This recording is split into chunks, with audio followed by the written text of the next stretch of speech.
on, everybody? Welcome back to another day, another episode of the Daily Grind. I'm your host, 30NSG, and on today's show, we're going to be talking about Arc Raiders. Honeymoon period is winding down as some players say that there's nothing to chase.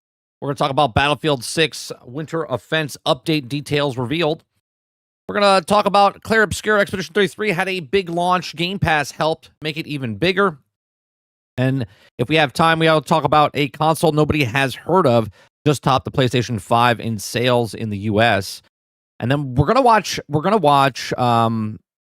video. We're gonna watch this first, okay? So my brother Sarge sent me a video of Star Wars Theory reacting to a Star Wars The Tragic Life of General Grievous. Okay. And there's a whole channel out there that is called Star Wars Tales Untold, which is Tales of the Star Wars is the actual channel's name. And it's all made with AI. And I want to watch this with you. Okay, we're not going to watch Star Wars Theory's reaction to it. We're going to just watch the original video of it. And it came out 6 days ago, and I want to watch this with you guys because Hollywood is done. Hollywood's done. This is coming from a person that worked in Hollywood, right? I worked in the film industry just shy of 20 years. Okay, well, actually 20 years, over 20 years, but behind the scenes, just shy of 20 years. Okay. And Hollywood doesn't understand how good technology is and what AI is doing. Okay. So we're going to watch that video in just a little bit. Good morning. Good morning, Eclipse. Good morning, Travis. Let's see who else is here. I'll turn. Good morning. Sarge, good morning. Who else is here? Roic, good morning. Good morning. Good morning. Let's see. Scrolling. Wonder Rose, good morning. Jason, good morning. Worlds, good morning. Nice to see you. Roadkill, good morning. Titan, what's going on? Who am I missing? Waterbear, good morning. I think that's everybody that's here as of right now. What's up, Ord? All right, so let's watch this, right? I want you to see this, and I want you to remember in the back of your head when you're watching this. I know that you know that this is AI now. Obviously, it's not made by Disney. These are fan films, right? These are fan films. And these fan films, I didn't watch the whole thing. I only watched the first couple of minutes, but I was like, you know what? We got to watch this. This is made by a fan using AI, and this is better Star Wars than we've gotten from the people that own Star Wars. Okay? So let's watch this, shall we? Let me make sure it's not muted. Unmute tab.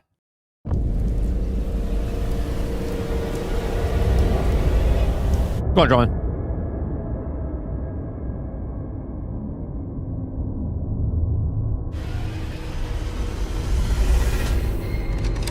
General, you seem troubled. I know people are going to look at this and oh, this is AI. This is AI slop. Bro, let me tell you something. Okay? Let me tell you something. This is better than anything we've gotten from actual Disney Star Wars in the last decade. They raid our supply lines. They burn our villages. The Republic feeds the Huck and calls it order. My people starve while the Senate debates.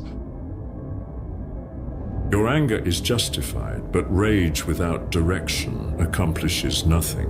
Direction! I have fought wars since before you wore that cloak. My direction is survival. Look at the detail.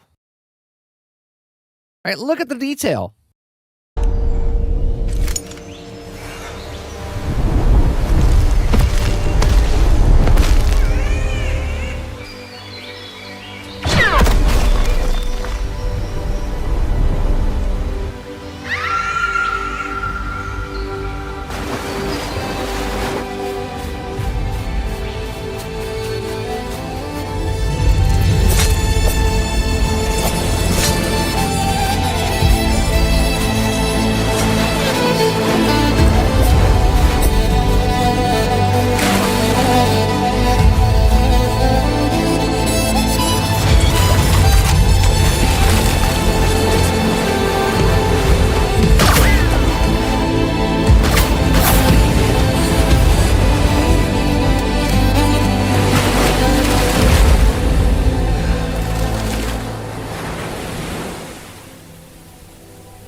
Then allow me to offer something more than survival.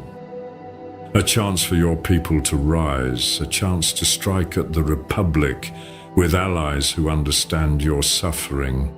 Allies? You mean more politicians? Not politicians. A master strategist, someone who sees your potential clearly. Now, obviously, from shot to shot of the character that they're showing, right? It's a little off, like the face is skinnier and then fatter and stuff like that. But bro, the last year from what they've started with AI to what it is now, Hollywood is cooked. Anybody that's talented enough that can put this into the actual system, okay? And when I say Hollywood's cooked, I'm talking about the way movies are made, right? The way movies are made. Because now anyone from their house can make something like this, or the studios will make stuff like this from now on. The difference is the fan films will have more love and tender care inside of it because they're not trying to make a buck off of it, where the big corporations are trying to make a buck off of it.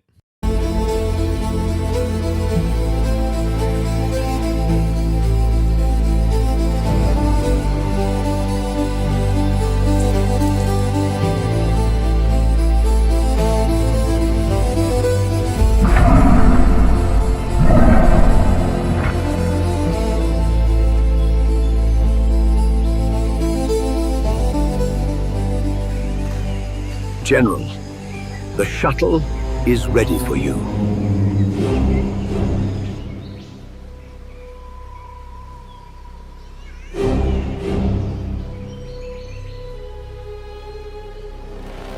The Kalish General ship is incoming. They set this man up.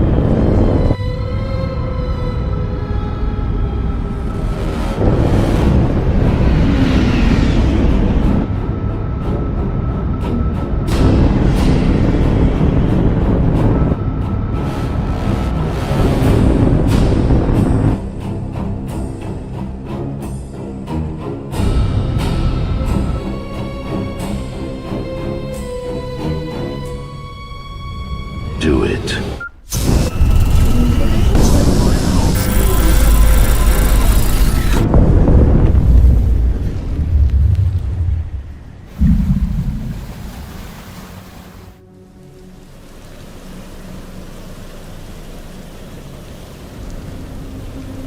Come on, hero.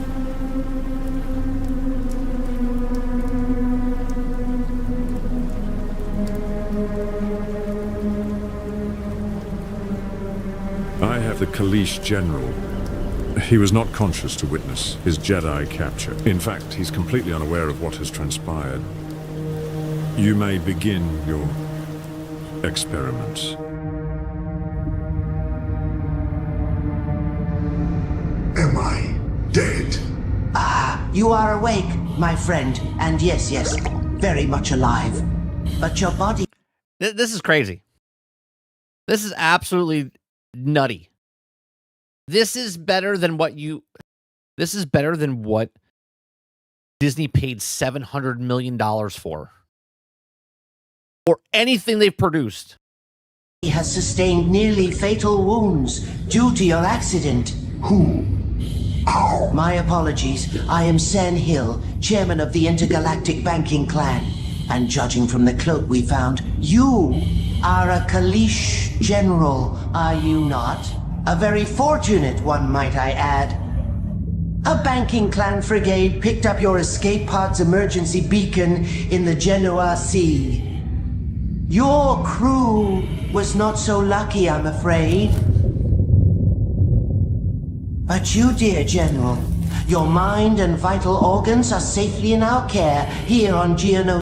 The way they speak, you can tell it's very pronunciated when they speak. You know what I mean? Geonosis and It says, why is there no women in this?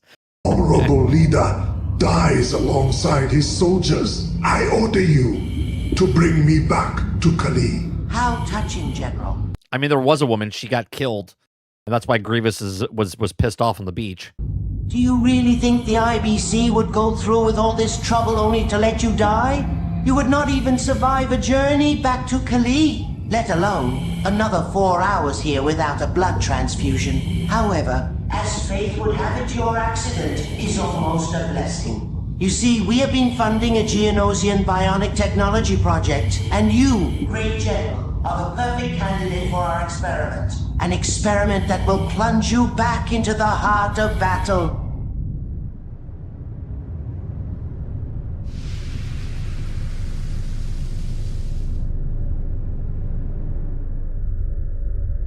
This one's That's pretty cool. That's pretty cool, man. Like, I would love, you know what? I don't actually need Disney to make this.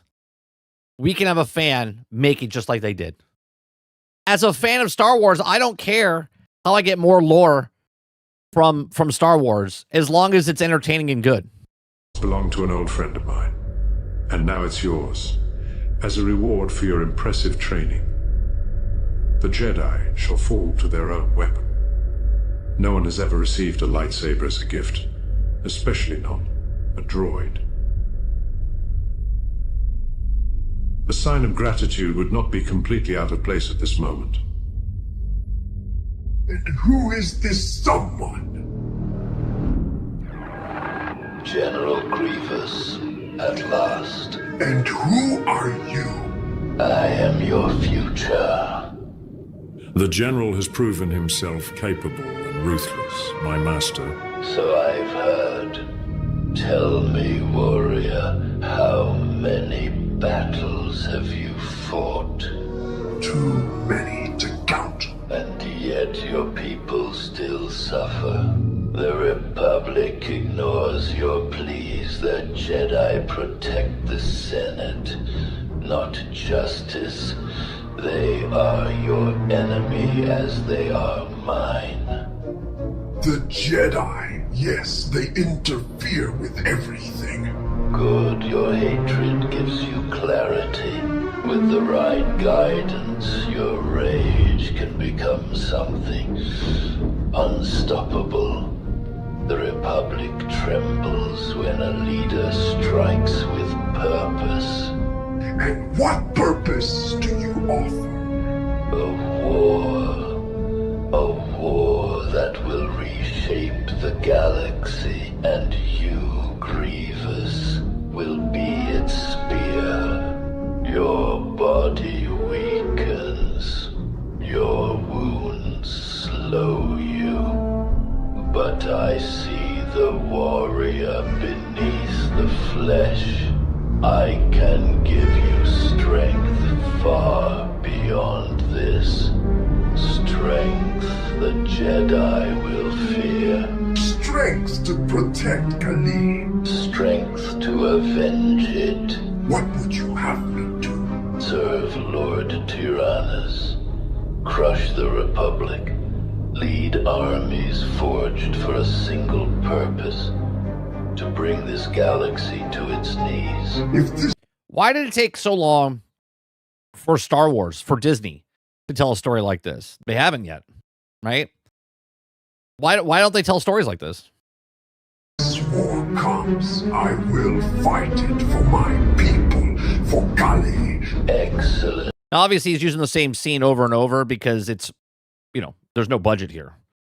So it takes a long time for someone that's doing it by themselves through AI to render or whatnot. So he's using the same shots over and over. But for the most part, it's done very well.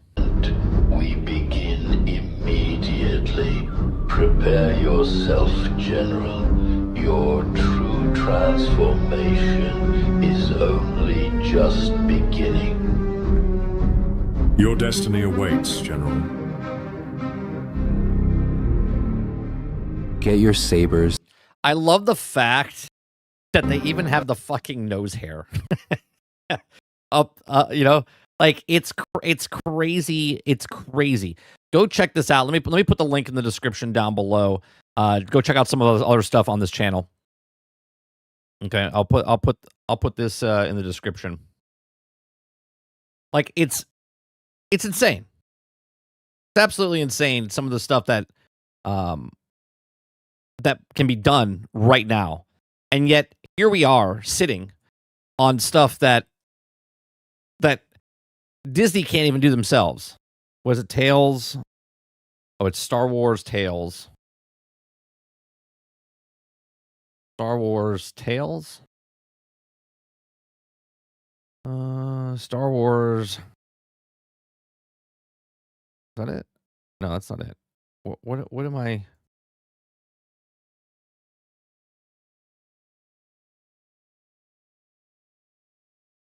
It's Tales. It's Tales of the Star Wars.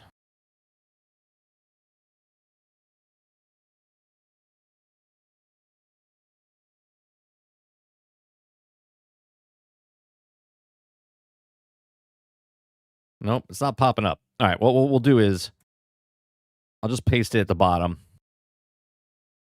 So the links in the description down below. That's crazy, right? And then you have people like Ben Affleck or other people like, oh, yeah, AI won't be able to make creative things. It won't be able to do what humans do. Okay? And yet here we are.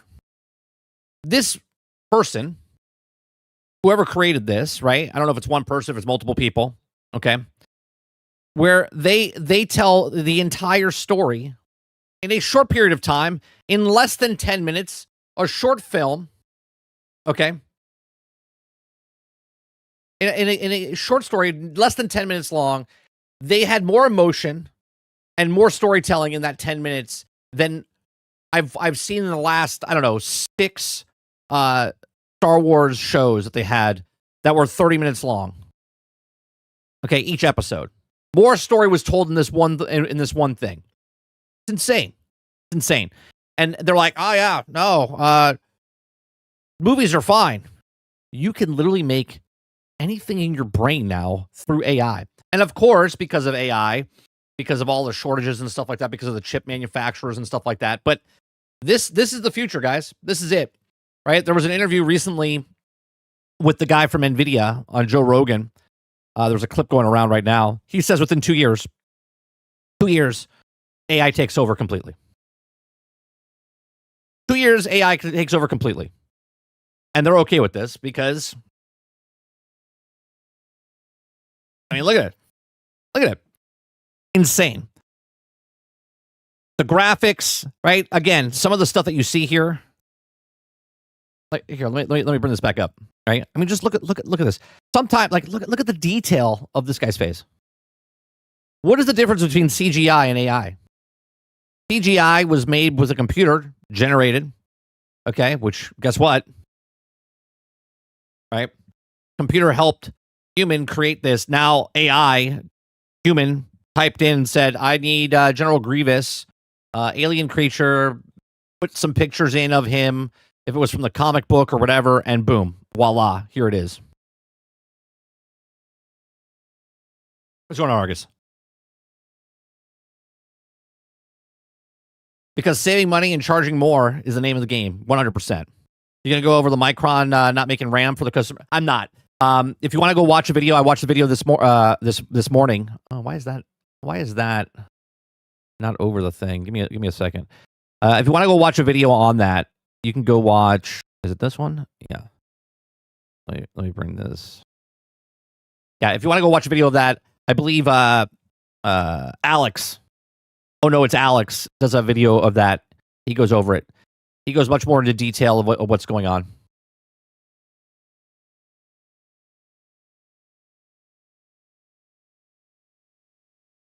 Yeah, only 2 left after this year. If the AI bubble bursts, they can come crawling back to customers if they buy the product they produce. Yeah, we'll see what happens. And you know what's funny? Obviously, as the public right now, I mean, we could discuss it a little bit like this, Kylo. Everybody in the industry, I always say, Nintendo, Sony, Microsoft, they're all in the business together. They know what's going on. Okay? Now, obviously, we're not, what's the word I'm looking for? Pertinent to the actual information until it's time. Okay? So, Nintendo raised the price of their systems. Xbox raised the price of their systems. PlayStation raised the price of their systems. And then magically, just a couple of months after that, now we hear that there's a chip shortage. Now we hear all of the stuff that's happening. Do you think that these people that worked in the industry just found out like we did? No. They knew about this months and months ago, and they're like, well, let's start making the changes now. So as customers, we look at this and go, why are they raising the prices? And then everyone puts their green shirt on, right? Privy, thank you, right? Puts their shirts on. I'm for Team Xbox. I'm for Team PlayStation. Okay, but meanwhile, here they are doing their thing. Okay, doing their thing. Because they know what's happening in the business. They know that cloud is the future. They know that chips are going up. They know that why they have to raise the prices for all of these systems. They know all these things. This is why they're on the same team. We're not. And then they make it look like, oh, it's the tariffs. They make it look like it's everything else. But really, this is the reason. This is the reason.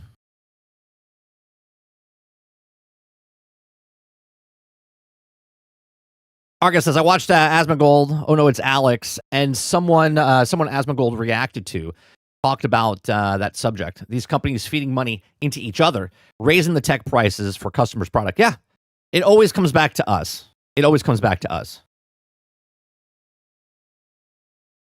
They're buying all the products like RAM for themselves, AI, which jacks up all the tech prices, and poorly attempt to blame the tariffs. Yep. 100%. I said it months ago when everyone's like, oh, it's the tariffs, the tariffs, the tariffs. I'm like, it's not the tariffs. Lies.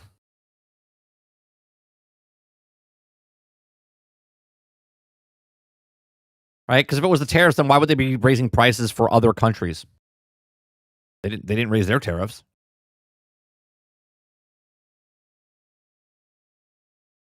Anywho, here's a short story here. Tariff became a 4-letter word. So I don't know if you guys knew this. A console nobody has heard of just topped the PlayStation 5 in sales in the US. Now, I don't know what this is. Saw this story this morning. I said, you know what? Let's talk about it. Okay. You guys like what I do here? We do this Monday through Thursday from 10 o'clock in the morning till noon Eastern. If you like it, hit that like button, hit that subscribe button. If you'd like to go above and beyond that, become a member as little as $5. We're here, like I said, Monday through Friday.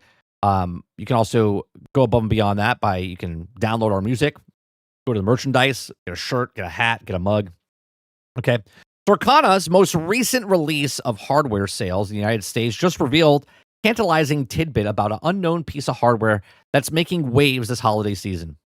In a post on social media by Circana, Matt Piscatella has revealed that NEX Playground interactive gaming system outsold the PlayStation 5 during a week ending in November 22nd of 2025. The NEX Playground came in just behind the pole position, held by Nintendo Switch 2 Mario Kart World Bundle, this year's hottest Christmas gift. What is this NEX Playground? Matt Piscatella is telling us the post social media revealed that the NEX Playground interactive gaming system beat the PlayStation 5 Slim Edition in sales in the United States midway through November, prompting that many ask what the device even is. Okay.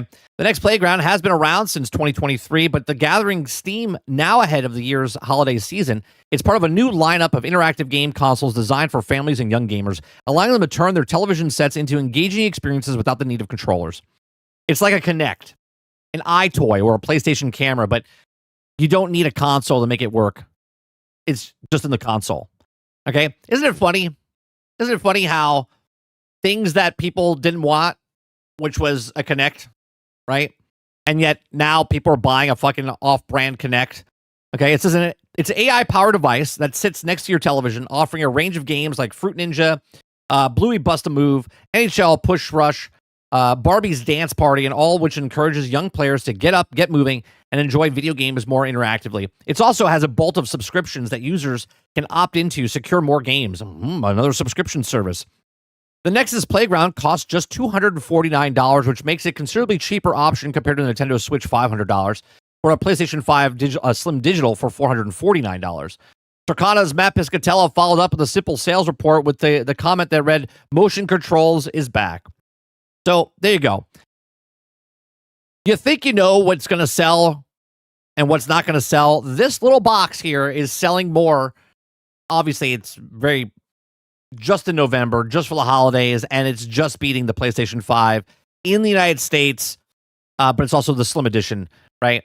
Obviously, it's a $250 device. So people are like, oh, what is this? And they see that it is, but they're getting you with a subscription service. Another subscription service.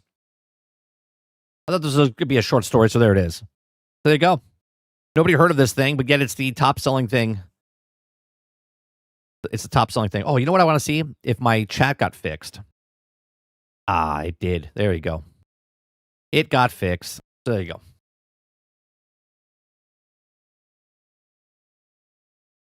Let me see what you guys are saying. Argus says, this isn't the tariffs. We've already seen what the real cause is. And it's the company's selfish actions. It's a Rubik's Cube. I really think Xbox is just ahead of the time. I mean, look at everyone else's praising Nintendo for doing the exact same thing Xbox did with the Xbox One. Right.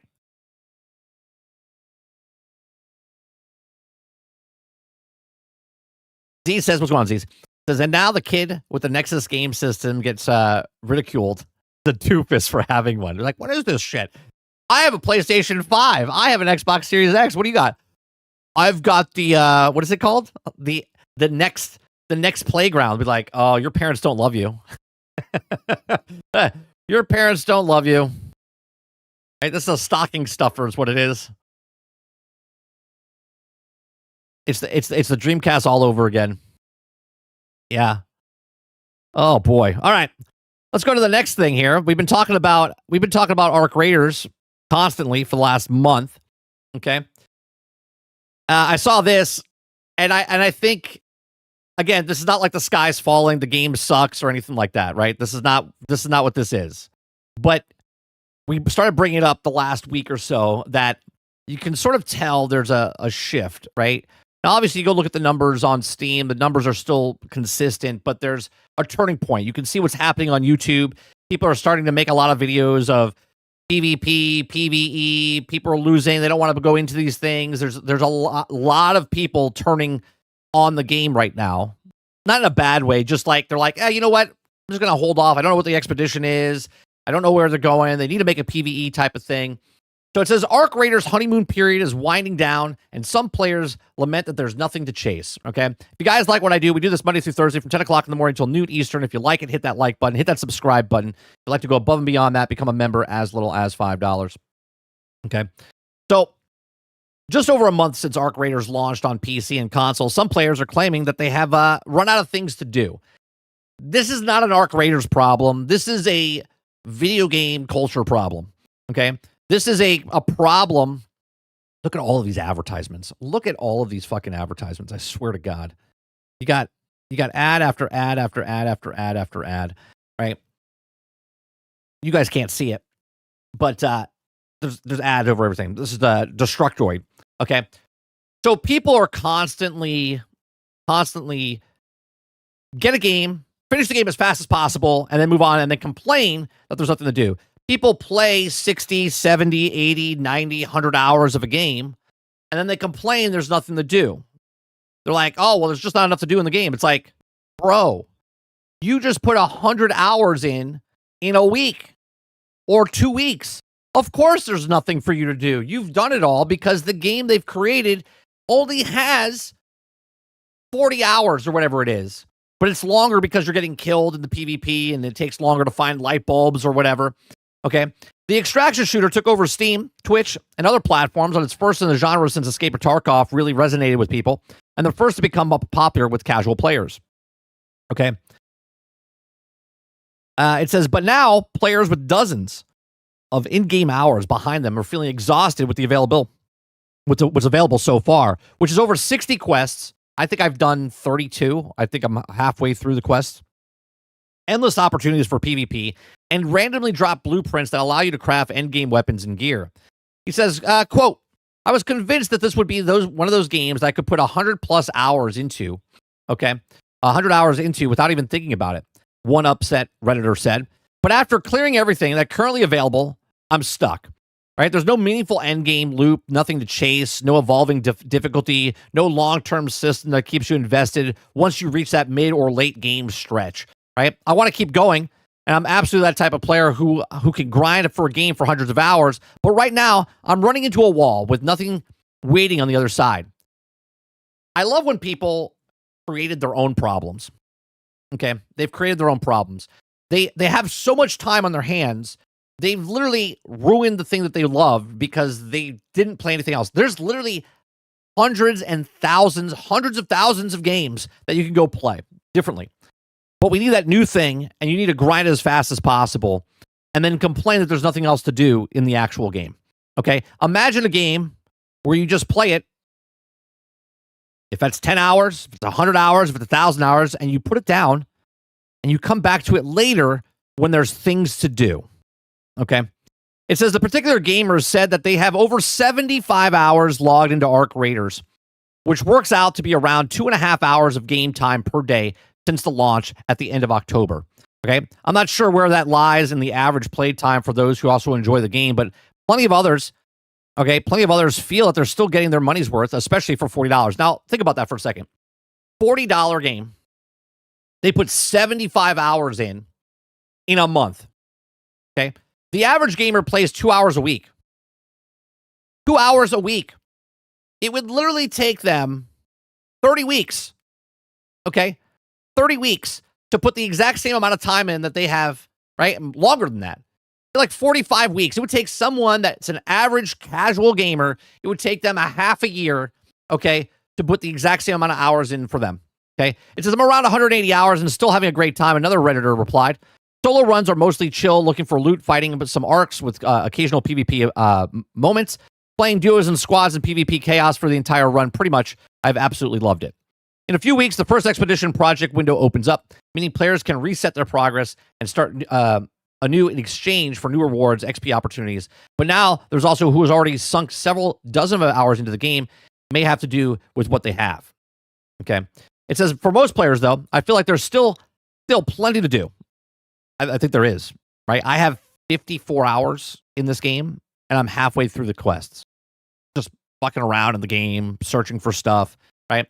They have played as many hours as simply taking their time through quests and PvP adventures. The most dedicated players with hours played approaching triple digits are likely outliers in all of this. Yes, they are. They're the 1%ers. And then complaining that they have nothing to do, right? They're their own problem. Arc Raiders will continue to new content foreseeable future on the 2025 roadmap, teasing new updates like Morse Quests and Raider Deck in December, with full calendar potential just around the corner.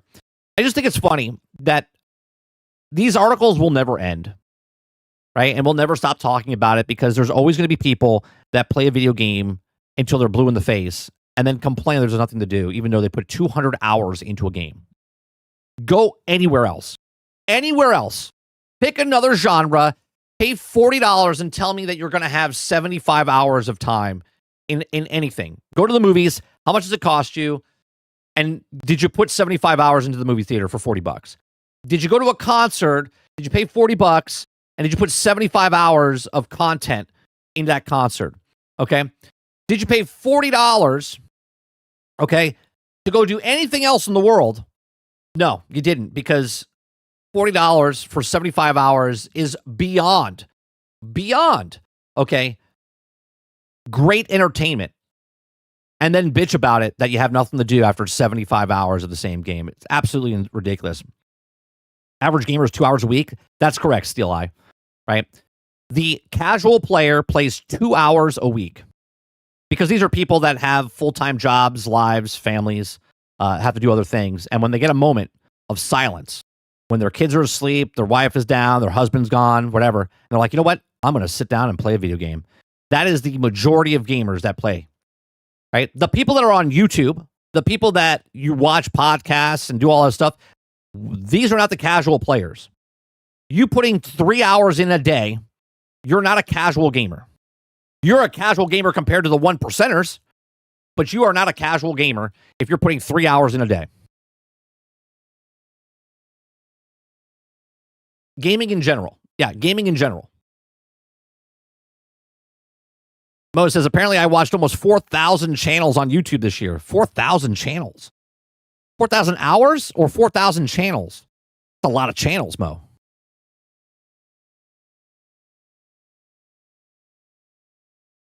Travis says, besides 30, we all know we can't call a game bad or nothing to do until 300. That's right. You have to play at least 300, 350 hours. Gil says, I got Skull and Bones a couple of weeks ago. I put 110 hours in a week while I was on vacation. Yeah. Yeah, the average gamer doesn't play that long because they have other things to do. I would call myself a casual gamer, and every day I put in about 3 hours for 4 days a week, right? Monday through Thursday, but I also stream it, right? So when I'm done streaming, right, at night on my 30 and Still Gaming channel, we'll play a game for 2 hours, 3 hours, Monday through Thursday.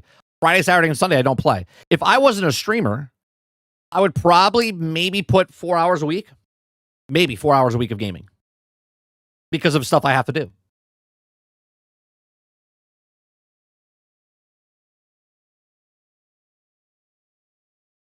Vision says, you know what's funny, 30? When I'm writing test cases for a game, I'm not supposed to test it in product. Instead, I hand off the Git test cases to another team, which runs them in test environment. I guess I'm not average, Mike. Plus, I have stuff to do. I mean, here's the thing, Mo. If you're a person that wants to play video games, you make time when you make time. There's 24 hours in the day. You could choose how you want to use those 24 hours. If you want to do nothing, don't want to surf the web or anything, then you do nothing. If you want to play video games for 10 hours a day and you can still get your chores done and still be a father or still be a mother and do your things, by all means, go ahead, right? Just because you're the outlier, not the rule, right? You're the exception, not the rule. The amount of people that play video games like yourself or me or the people that are in this chat, we are less than, okay? We're like the 1% to 5%ers, okay? Remember, there's billions of people on the planet. There's only 250 million people that play console games, and there's only 3 billion people that own a computer that play games. And those 3 billion people don't play games 100 hours a week.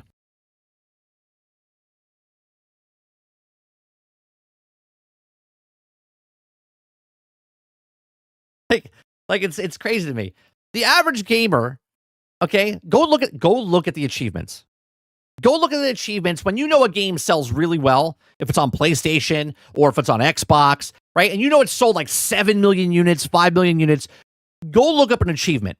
Go look up an achievement that's a super achievement, like super easy achievement, like get past the tutorial, right? Beat the first boss, open 10 chests, and you're like, how is it that only 4% have opened up 10 chests? Right? Most people buy a game and go, "Oh, this is cool." They play it and then they forget about it and they put it down. Right? And they're like, "Yeah, I played that game. Did you play it?" Like, I played Witcher 3 for 8 hours. I didn't play it for 56 hours. I didn't play it for 108 hours, but I played Witcher 3. So if someone said, "Hey, did you play Witcher 3?" I'd be like, "Yeah, I played it. I didn't beat it." Okay, I can't talk about Witcher 3 and tell you in depth of what the story is. Well, actually, I can't because I watched Carnage play it when my son was a baby because I couldn't play it. All right, so I was holding a baby and he had to get fed and stuff. So I was like, I'll just watch someone else play it. Okay, so I could talk about it. But the example is I didn't play the game, 100% didn't finish it. So I could say, yeah, I played it, but I didn't beat it. Right? Most people don't even finish the game, let alone play through 10% or 20% of the game. Mr. Z says, "Yep, I used to do music, movies, and I gave up to have a game time. I get more joy out of the experience. I need to be working on a problem or a puzzle." Yeah, right? We all decide what we want to do. 30 Crazy, I saw yesterday that about 70% of players made it out of the vault in 111 in Fallout 4. That's literally the prologue. 30% didn't get past it. That's right, Travis. That's right. Like, think about that. Think about that.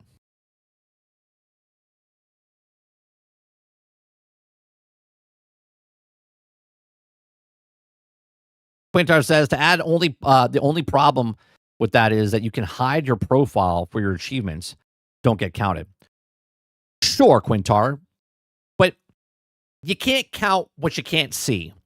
So the people that do, okay, so in a world that you're talking about is you think the people that are playing video games are so tech savvy that they're going into the system settings and saying, I don't want to share my account, but yet they'll sign up for something to give all their data away for free. And you think that these people are hiding their achievements because they don't want to share it. I think that percent that you're talking about is smaller than the actual people that are playing 100 hours a game. I think we're talking about less than like a 0.5%. Right? You think more people are going into the settings when they don't even know how to change the fucking time on their old VCRs. You think they're going in, changing the settings to so their achievements don't show up on the board. Does that 2 hours a day take stuff like Candy Crush into account? No. I'm talking about like console. We're not talking about mobile gaming and stuff like that. Right? They're just sitting there scrolling and doing stupid shit. I'm talking about buying a video game, sitting on a console, and then playing the actual thing.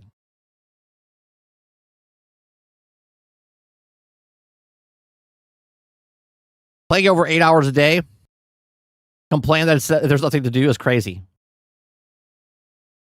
Well, when Travis first came into not to pick on Travis, because there's other people like this.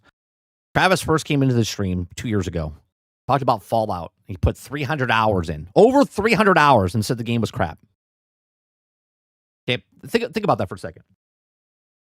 He couldn't tell it was crap the first 10 hours, or the first 40 hours. Or the first 100 hours. He had to play it for 300 hours to then say the game's not good. Obviously, the words coming out of his mouth, all right, the words coming out of his mouth saying that the game is bad, but yet putting 300 hours in, says completely the opposite of what he's actually saying. You can't tell me by sitting there, and again, I'm not picking on Travis, when someone puts 300 hours in something and says, yeah, it's not a good game. Bro, right? Like, come on.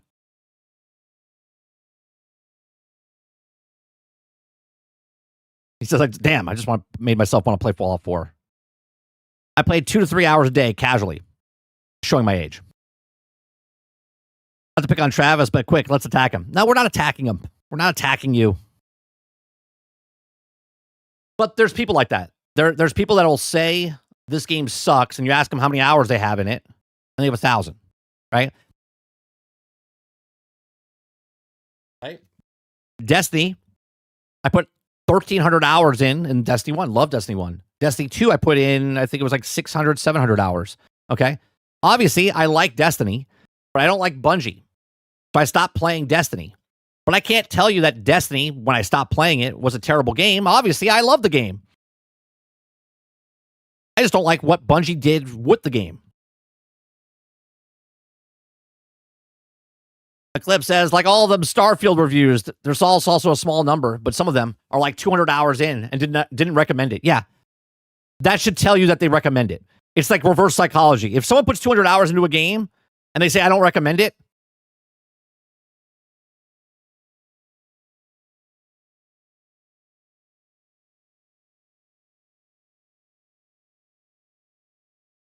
all right. I just think it's funny. I put 100 hours in this game. There's nothing to do. Hey, what? 70K? What are you talking about, Sarge? You mean 7, right? No, 700. I put 700 hours into Destiny 2. Did I say 70K? No, 700.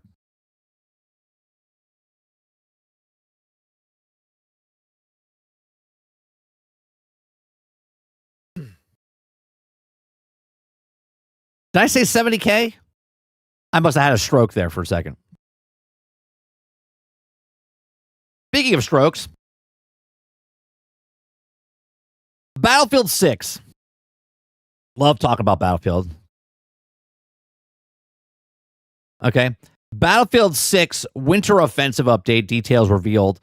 So Battlefield, or Betafield, as we like to call it, they have their new offense coming up. Battlefield 6 developers have revealed new details of the Winter Offense update ahead of its arrival. Developers of Battlefield 6 have been hard at work figuring out what Battlefield is. No? And all the issue players have been facing in the title. The developers recently addressed their in-game audio issues, stating that they should be fixed within the next update. Months later. And now the intel on the next major update has dropped. Battlefield 6 Winter Offensive update drops on December 9th. Audio improvements, new post on Battlefield Comms account on X. Battlefield 6 Winter Offensive update, the first thing confirmed is previously mentioned the audio issues, which also will be fixed. The devs prioritizing the important combat and vehicle sounds performing. Yeah, I always love when a game comes out and you can't tell where a tank is. That's not important, though. Not important. Just keep playing the game. Fine. I'm sure they'll fix it 12 months from now.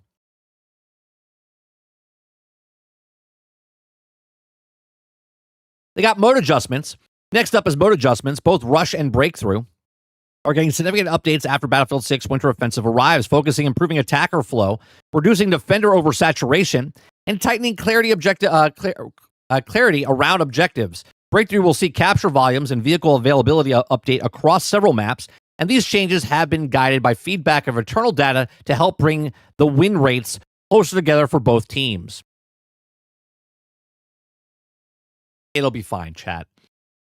Battlefield 6 is the greatest game ever created for multiplayer games. Battlefield 6 is back, but fix it, please. Okay. Rush, on the other hand, will be adjusted to MCOM locations on the Manhattan Bridge and Liberation Peak to give attackers more reliable access to smooth out the flow between sectors. Moreover, both modes will see multiple capture zones reshaped, clarified, and help players understand where the contest or defend. Vehicle spawns have also been adjusted to reduce bottlenecking and remove frustration points. Oh, you mean testing? You mean making the maps better? Got it. Moreover, the developers have also made a range of quality of life improvements across the UI clarity, minimap behavior, control aiming responsiveness, and more that can also be looking into recent performance issues reported by players. The combat system, some significant changes will be made to the combat system with Battlefield 6. Winter Offensive updates, starting with the registration and the netcode. That's 2 months afterwards. It's fine. The new update will improve how bullet trajectories are aligned in fast-paced situations, including when shots are fired while transitioning into a zoom. The improvements will also be corrected inconsistencies that have also affect hit registration and reability. I love how the fact that I said that the hit registration is broke in the game, and everyone said, no, it's fine. It's fine. There's no problems with the hit detection. There's no problems with the netcode, and yet they're fixing it. Imagine. Okay. They've also made updates to handle high-density combat scenarios more reliable, ensuring bullets registration more consistently with multiple players are fighting in close proximity. The issue where clients would also briefly display specific pieces of geometry in act of being destroyed has been fixed.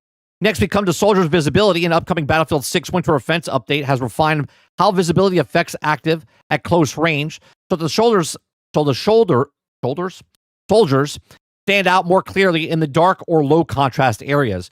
Pro animations have also been updated, including more suitable movement, improving players' visibility. They're also looking to improve the lighting and exposure, especially indoor to outdoor transitions, and how characters read against complex environments.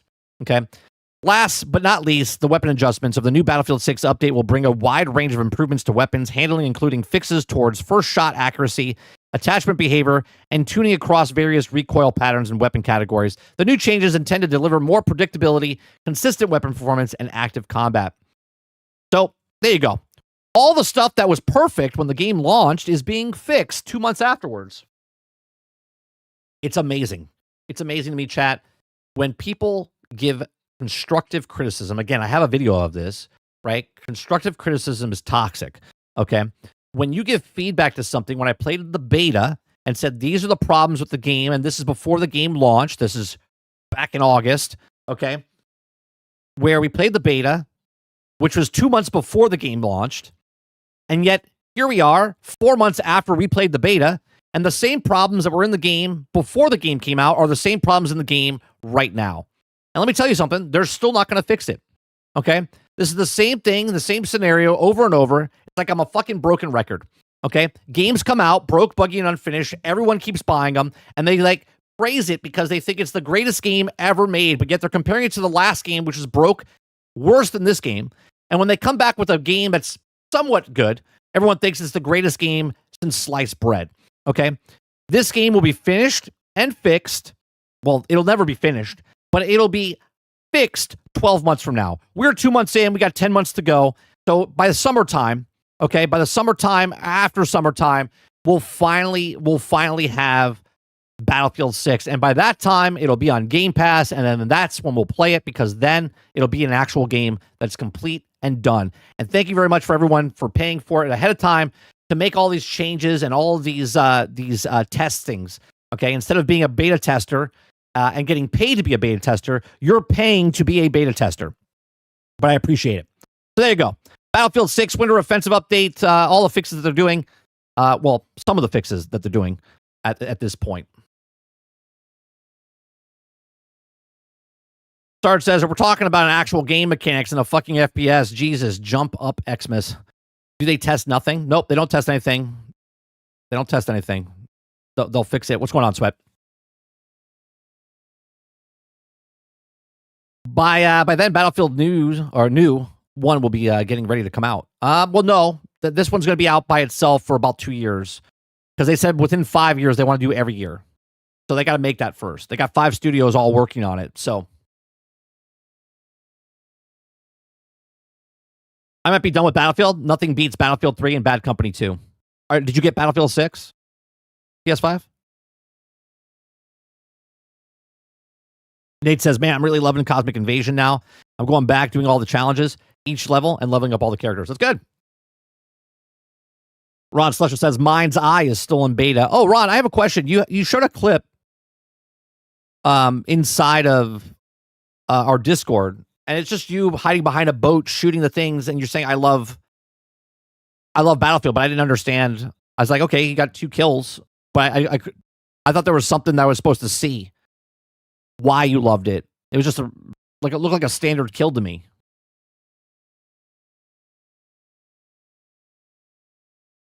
Nate says, also excited for Avatar third person mode tomorrow.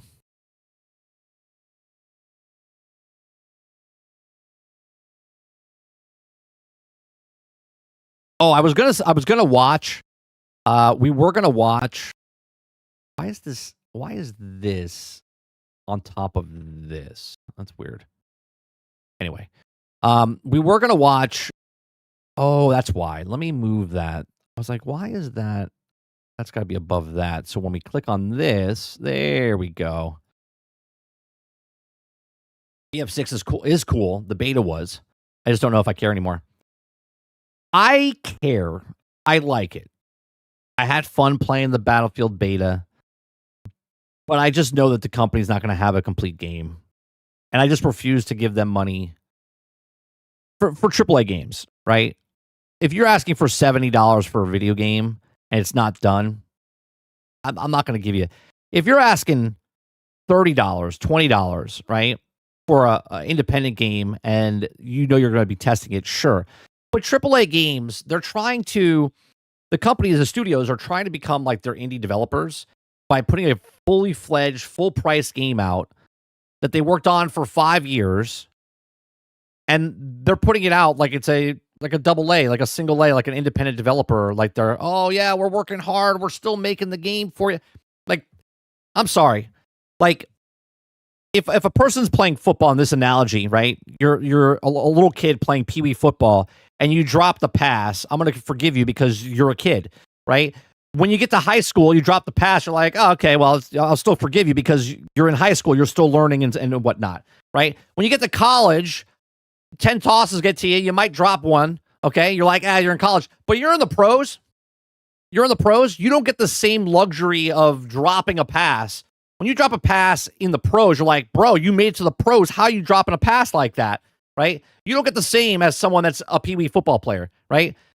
Independent developer, single A, double A studios, they don't get the same scrutiny as AAA because AAA is the top of the top, right? Now quadruple A, right? You don't get the same.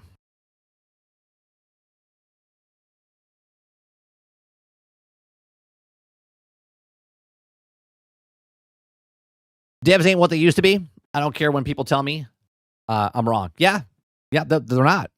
They're and again, it might not be the devs. It might be the devs are still working on it, but because of what it is, they need more time, but the companies don't give them more time. They throw it out the door.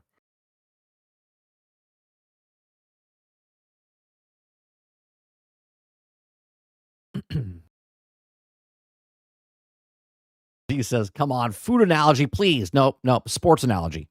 Sports analogy.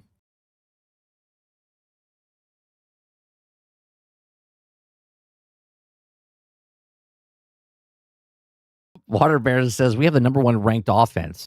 Fuck out of here. Yeah. Well, also, Travis doesn't watch sports. So.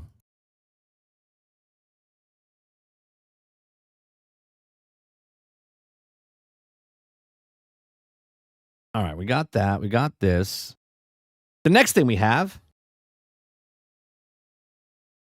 is Clair Obscur Expedition 33 had a big launch, and Game Pass helped make it even bigger. Wait a minute. This can't be. Okay? This can't be. You can't compliment Game Pass in any way, shape, or form as a developer. What are these guys thinking, chat? You can't compliment Game Pass. Game Pass is the enemy. Right? Game Pass is ruining games left and right. That's what we hear. Okay? If you guys like what I do, we do this Monday through Thursday from 10 o'clock in the morning until noon Eastern. We just cover news stories, have conversations. If you like it, hit that like button, hit that subscribe button. If you'd like to go above and beyond that, become a member as little as $5. Okay? So Clair Obscur Expedition 33 had a big launch. Game Pass helped make it even bigger. Okay? The French RPG eclipsed other third-party Game Pass releases in 2025. Okay?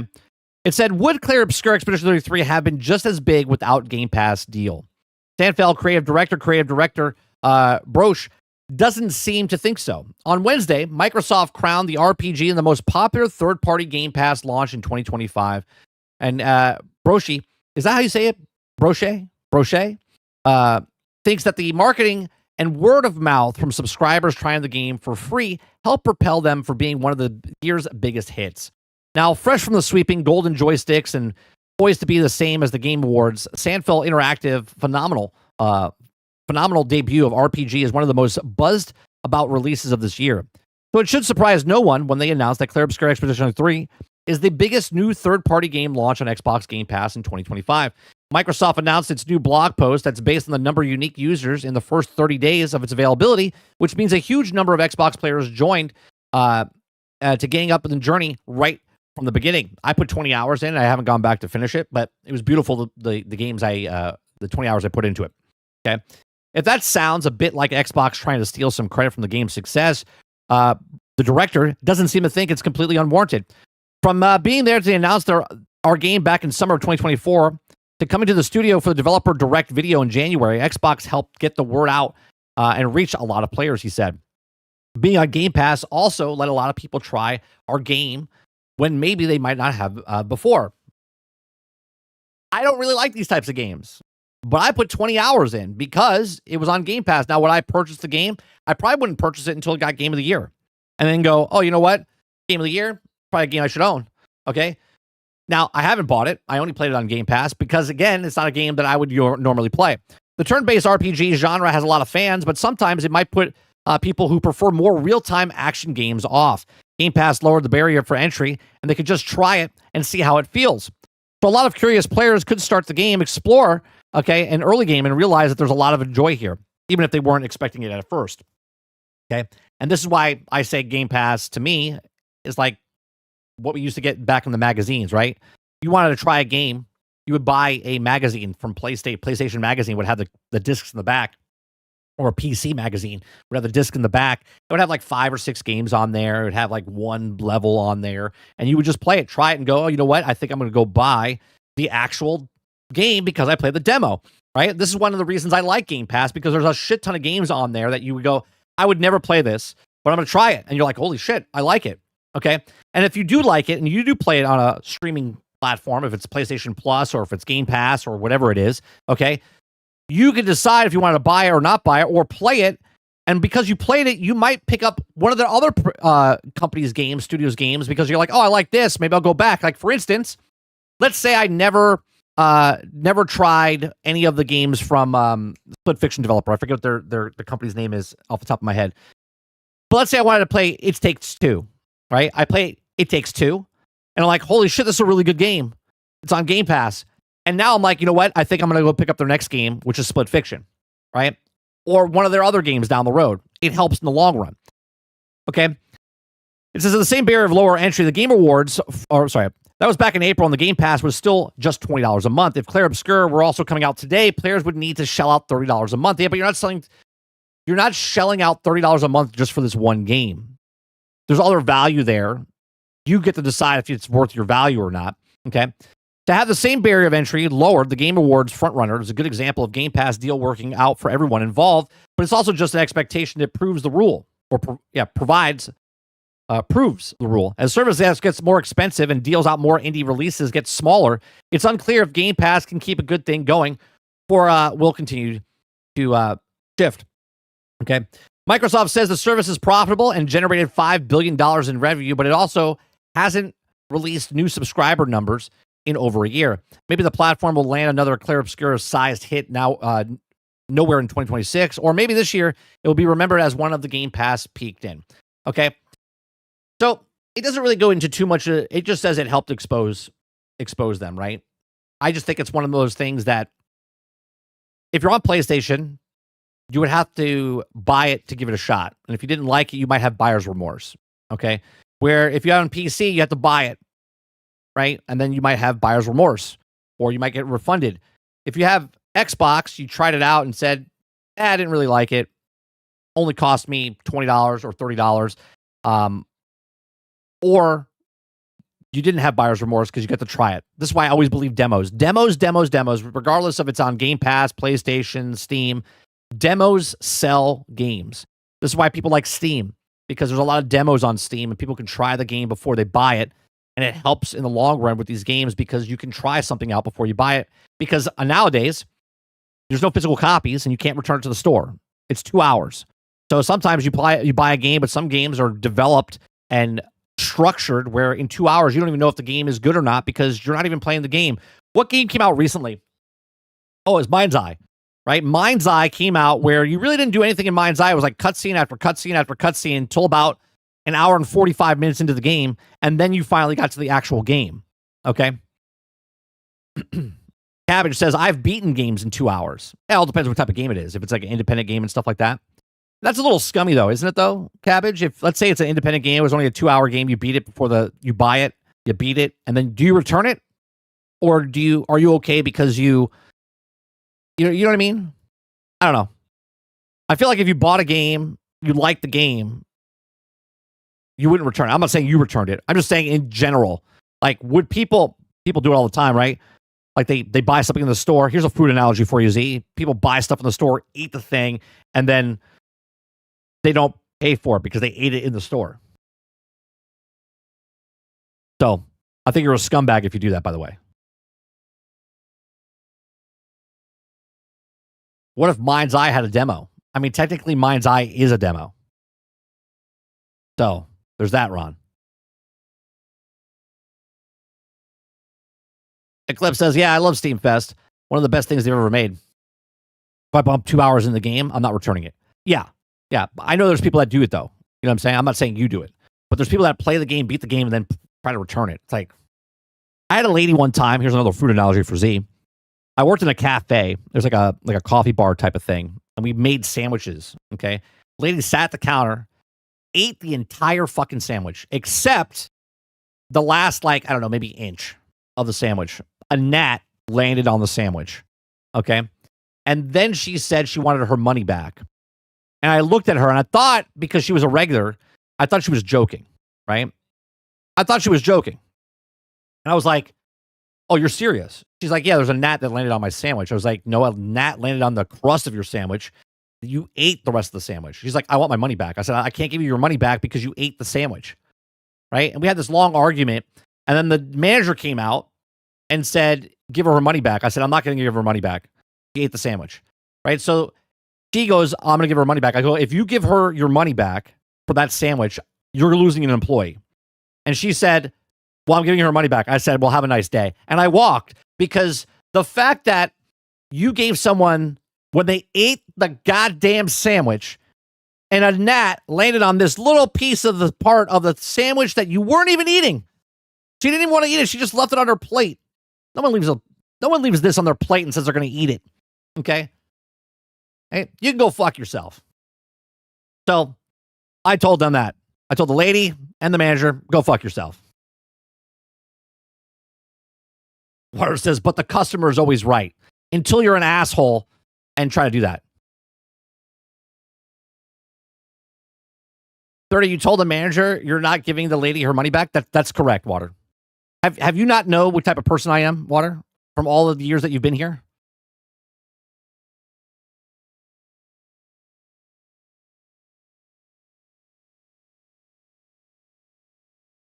You actually think I would sit there? Yeah,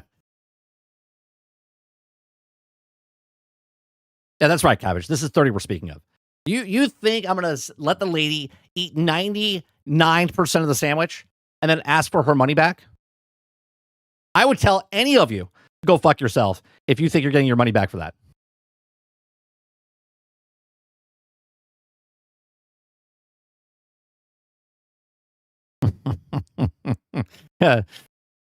Z says no in 30. He probably ran the whole place better than the manager anyway. True story. True story, Z. It was at Nordstrom's.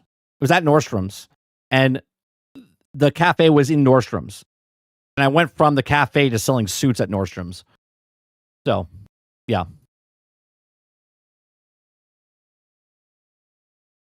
Waiter, there's a dead guy in my soup.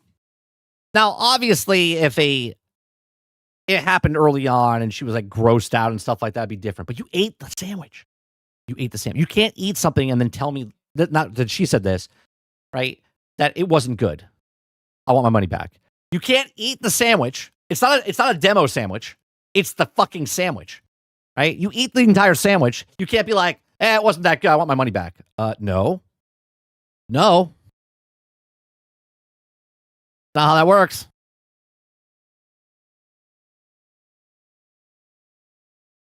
Very expensive suits. Hey, it wasn't a taste bar. That's right. Hey, we're having a sample sandwich. It's not like you're in the food court going, hey, would you like a sample? No, you ate the entire... You didn't grab the bowl from the sample guy, eat all the chicken, and then go, yeah, I want my money back. You didn't pay for it. It was a sample. You paid for the sandwich. You ate the sandwich. Transaction happened, right? You paid for this. You paid for this. I gave you this. You ate the thing, and then you want your money back after you ate it. No. How about this? I will give you back your money of what's left on your plate. Here's 3 cents. There's the percentage of your thing that you get back. Because it's like people that eat the whole T-bone, let the bone say it wasn't cooked right. I want my money back. Yeah, go fuck yourself. You ate the thing.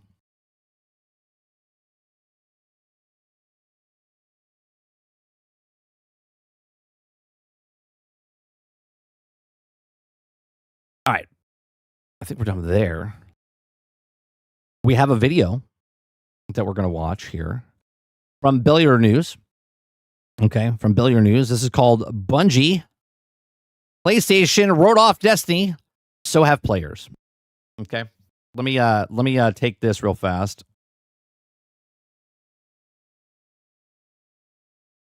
Let me add this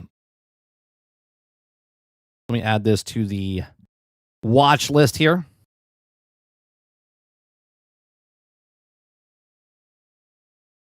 You guys want to go watch this without the stops and the stairs and whatnot?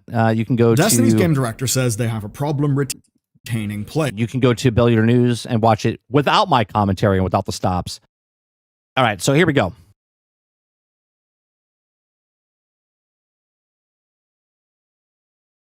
Waterbear says, Bungie is my favorite company ever. If it was a decade ago, no, I still wouldn't say it. I think my favorite... Who would be my favorite studio?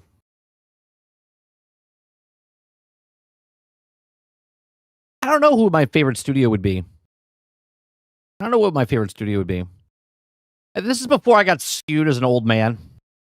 And I was like growing up. I think my favorite... I think it would be Sega. I would have to say it's Sega.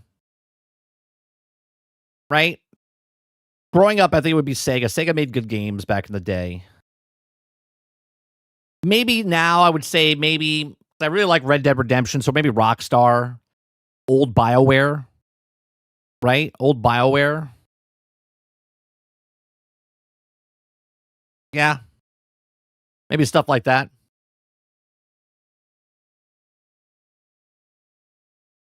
GGG. I mean, they're a good studio. I'm not saying they're not. I'm saying what my favorite studio is. I was a Nintendo kid back in the day. Yeah, Nintendo made good games. I mean, they're still, well, I shouldn't say they're still good. We've seen some of the stuff they've made recently. All right, here we go. Destiny's game director says they have a problem retaining players. You don't say. Destiny director says they have problems retaining players. Imagine that. So he's admitting what everybody already knew. After the final shape, the most recent big expansion, a lot of people just decided to leave. That expansion was the end of the big arc. It was actually pretty good. So people saw their good ending, and it seems they actually That's right. When you say you have a 10-year plan, you have a 10-year plan. This is the problem, right? I can do it right now with just in this stream. Okay. If I tell you that this is the last story, right? And we're almost done for the day, people are already, they check out right then and there, right? This is not the last story. Well, it might be, right? But as soon as you say, all right, guys, we're done for the day, people are gone, right? When you say the game is 10 years old, like 10-year plan, and then you announce the final shape, which is the last thing, people are like, yeah, all right, once this is done, once this comes out, that's it. I don't need Destiny anymore. They've bookended it. They said this is the beginning, this is the end. We move on, right? It's the final story. You don't need to continue on. So why would you? took it. And what we now have seen is that what came to follow kind of proved their decision right. And so much so that just as players are now writing off their 8-year investment in Destiny 2, the news that's broke is that PlayStation have just wrote off $204 million of theirs. Here's where... Ooh, that's a lot of money. That's a lot of money. What would you guys do with $240 million? I wouldn't do much anything different, I'll be honest with you. I would stream less. I would stream less, is what I would do. Today's story really begins. This week, Destiny Renegades launched. It's the second expansion under their new development schedule, and it's one that is liberally taking from the aesthetic and the language of Star Wars, very much in the hopes of that being a good jumping on point. You guys know where I stand on this. I think it's terrible that Destiny had to rely on Star Wars to try to bring people back. This is 2 years in a row now. They did the Kylo Ren and stuff and the Darth Vader last year. Now they're doing, the New Hope type of stuff this year. For new players. And the best part is, by the way, did you notice that they picked the old Star Wars, not the new Star Wars? We do realize that, right?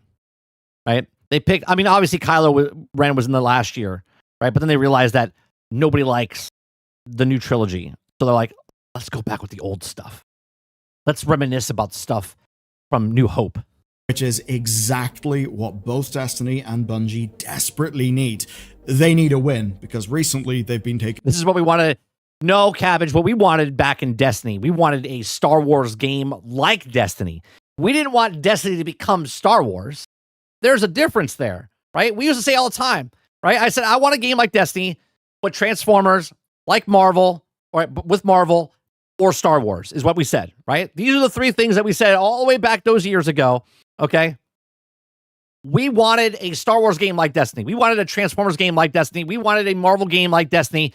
Marvel Rivals came out and bombed. Transformers game got canceled, and the Star Wars game never came out. Nothing but losses. So far, Renegades is not a loss. Now, it may have the lowest concurrent player count that a Destiny 2 expansion has ever had on Steam, and it may also have a mixed user review rating across the expansion and the main game, but hey, at least it's not negative. And for games like this, that... Let me back up a bit. Well, all reviews, that's a lot of reviews, man. Mostly positive. 640,000 mostly positive. If recent reviews are looking at mixed, obviously it's for that local, that new DLC that came out. The main game. But hey, at least it's not negative. And for games like... I'm not sure what he said for the expansion. Let me rewind. Renegades is not a loss. Now, it may have the lowest concurrent player count that a Destiny 2 expansion has ever had on Steam, and it may also have a mixed user review rating across the expansion and the main game, but hey, at least it's not negative. And for games like this, that can actually be saying something. But when we look at the more enthusiast people over on the Destiny Reddit, Renegades is so much better than Edge of Fate. This is a way to look. This is exactly what's happening with Battlefield 6, right? Battlefield 6 is so much better than Battlefield 2042. But Battlefield 6 is not so much better than Battlefield 3 and 4. You see what I'm saying? People are looking at, just from the headline, Renegades is so much better than Edge of Fate. Okay? Because I can't fathom how Destiny's DLC are either pretty great like Rise of Iron, Witch Queen, Renegades, or absolutely atrocious like Lightfall, Shadowkeep, or Edge of Fate.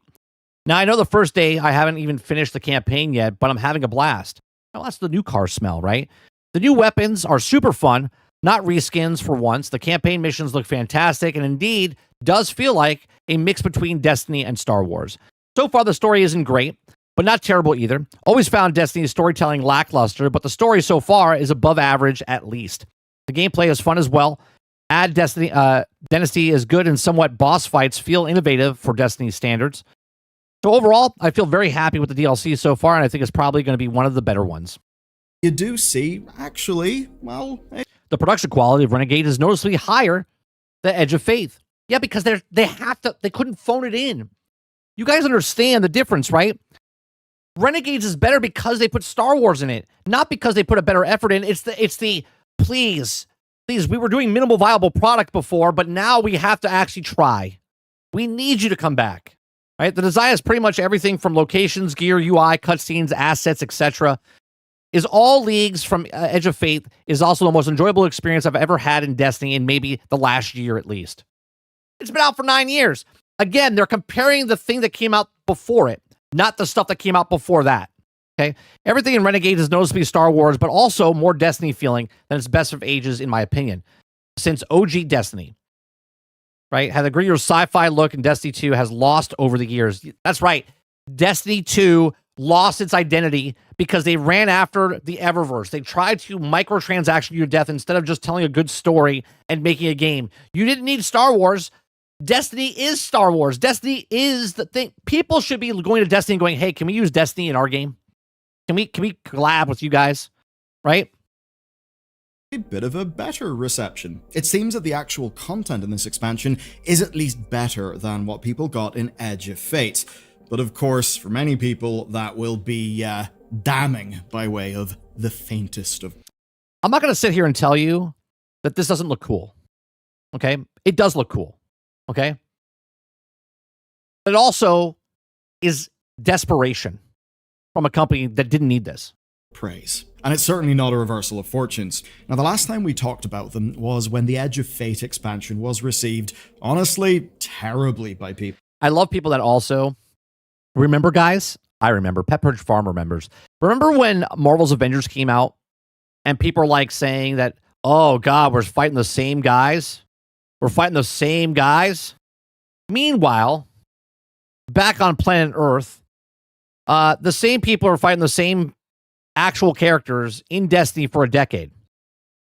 For a decade. Still fighting the Cabal, still fighting the Vex, still fighting, right? And no one has a problem with that. And then, of course, when CEO Pete Parsons pulled his golden parachute to escape with his...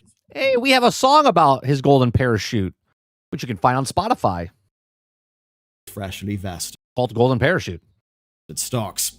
And things have not really improved since then, even as Bungie are trying... Wait a minute, what was that? Freshly vested stocks. And things... Due to the rising cost of development and the industry shifts as well as enduring economic conditions. I love that word. I love that word. Economic conditions.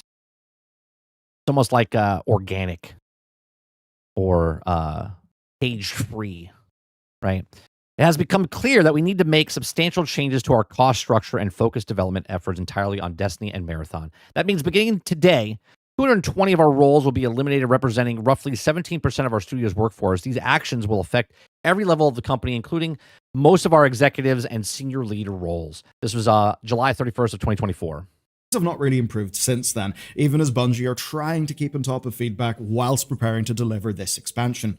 And if you needed a sign of just how bad things are, part of their marketing strategy is, in fact, to just admit how bad things are. Look, if you don't want to code or you're not into games, skip this, but if not, then... A lot of people don't know this, but the tech talk that they had, not TED Talk, but a tech talk they had a couple years ago, said that Destiny 2, when it came out, was literally done.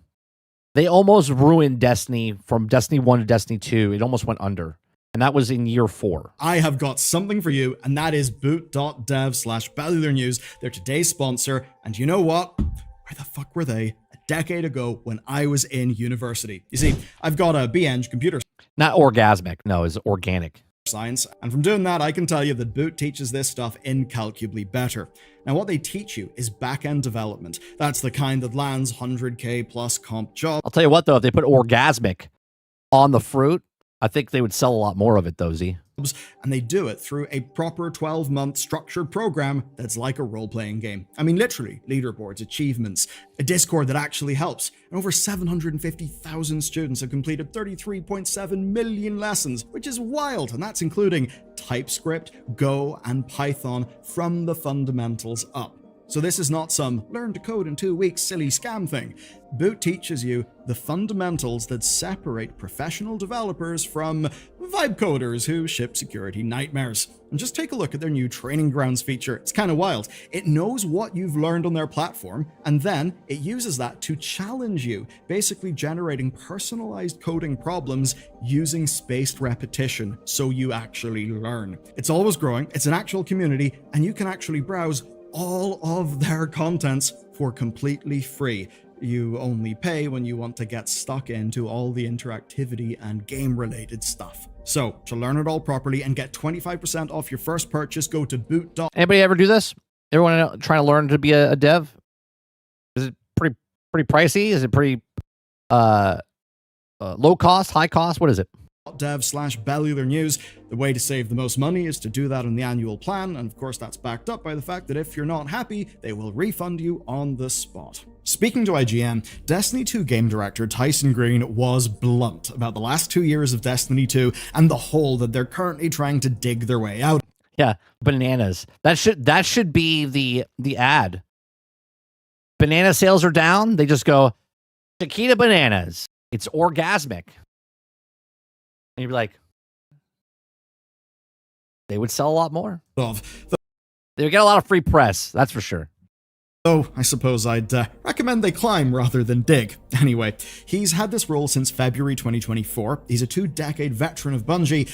And for many people, none of that really matters, given how the company is building the game right now and how people actually feel about it. We're basically, between the layoffs and the final shape, actually feeling like a conclusion, a lot of people just decided it was the right time to leave.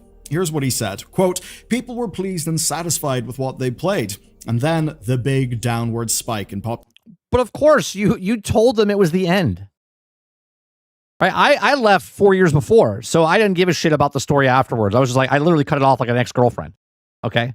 Like Destiny, stripper ex-girlfriend, I cut her off. I was like, I'm done with you. Okay? So I didn't really care about the story, and if I wanted to care, I just go watch it on YouTube. Okay? But you literally told people that this was the end. This was the end of the game. Population came after. That happened because we ended the saga. So you get what you pay for, right? Exactly. He says that. Yeah, I guess he is right. They signposted to everyone that this is the end, right as they themselves looked weaker than ever. I mean, they basically celebrated the end of their big saga by doing a round of layoffs. And let's be real, players want to back a winner. They absolutely didn't look like that. But obviously, Bungie and PlayStation would like some more money. So to get that, they've got... Of course they would. The Star Wars stuff, man. I know it's more of a pet peeve for me. I know a lot of people, you guys don't care and stuff like that, but again, I respect Destiny more than they respect their own game. Like, Destiny to me didn't need to be this. To keep their game going. But the problem is that, as they frame it, they simply don't have the player base that they would need to do that. Here's a quote. "Destiny has been on this steady hardening of the core audience. For years now, Destiny has been on a steady hardening of the core audience. explains Green. More and more core players are staying and playing the game, but relatively few new people come into the game. There's tightening and contractions,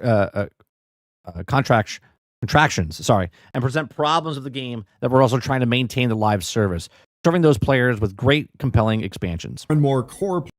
Yeah, but you made the problem. Like, you understand? Like, if I say I want to do my streams longer, right? Like every day I say, you know what? Instead of 2-hour streams, I'm gonna do 4-hour streams. Okay. And then a couple of weeks from now, I'm complaining to you that I just can't keep up with the 4-hour streams. I can't do it, right? And then I want you to like feel bad for me, right? You decided that you wanted to make a 4-hour stream. You decided that you wanted to do this. You decided you wanted to make a live service game. You decided this, right? You don't get to complain after the thing that you tried to sell us on. Players are staying. Guys, we're going to make this live service space sci-fi game that so to constantly update and upgrade and stuff. You guys are asking for too much. It's impossible for us to make all this content that we told you that we were going to make. Playing the game, but relatively few new people come into the game. Well, that makes sense. And 8 years in, they were hoping to make a clean break with the Edge of Fate expansion, letting them reset and relaunch. They basically had an idea. They should have ended it, and they should have made Destiny 3. That's what they should have done. They should have ended it and then made Destiny 3. To take their problem of a shrinking player base and essentially rework the game to solve that problem, which could sound good in theory, but in reality, it went terribly. And in Tyson Green's own words, the progression reworks and grand ideas simply, quote, didn't work. It sounds great on paper, but it didn't work, Green admits. I think we've been taught a bunch of hard lessons about what players want, and there are really two kinds of live games. Those that listen to the players and respond, and those that don't. And we don't want to be dead live game. We want to keep building Destiny, so we're listening to our players. They want real rewards. Now, let me tell you something here, okay? Speaking of Arc Raiders, as we always do for the last month, okay? Just take this snapshot right here of what Destiny learned over its 10-year cycle. Let's take all the lessons that the DICE developers that left DICE to start Embark, to make Arc Raiders, to make all the other games they're creating, and what they've learned. Now, just remove Bungie from this equation. And let me read this again, okay? In a form of generalistic of, I'm a company making a video game and I want to make money. What do I do to make money, right? I think we taught a bunch of hard lessons about what players want. There are really two kinds of live games. Those that listen to players and respond, and those that don't, okay? So let's go back to Arc Raiders for a second and say the customers are asking for a PvE, okay? Even though the PvP players don't want PvE, because obviously we were into this, there's ones that listen to their players and respond, and then there's those that don't. Which way do you think that Arc Raiders is going to go? Which way, chat? Do you think Arc Raiders is going to do the same mistake as Bungie and other studios have done? Or do you think they will listen and respond to the players? Back to Bungie. Was all quite bad. They ended up angering many of their remaining players, who of course, as we've established, well, there wasn't really many of them to begin with, and then they had to fold those lessons into their next expansion, as they at the same time had to hotfix what they could to salvage the live game. And with the game being in such flux, they couldn't even tell players what the future would look like. And as Tyson Green frames it, they genuinely don't have an option. Quote, there are really two kinds of live games, those that listen to players and respond, and those that don't. And we don't want to be a dead live. Exactly. You want to be a dead live game, because if you're a dead live gaming, you're not listening to your players, you're just sticking to your guns, but it's adapted, it's changed. Hence why Fallout 76 is still around. Hence why Sea of Thieves is still around. Hence why No Man's Sky is still around. Hence why all of these games that have changed and adapted over time for live service types of games are still here, because they've listened to their players.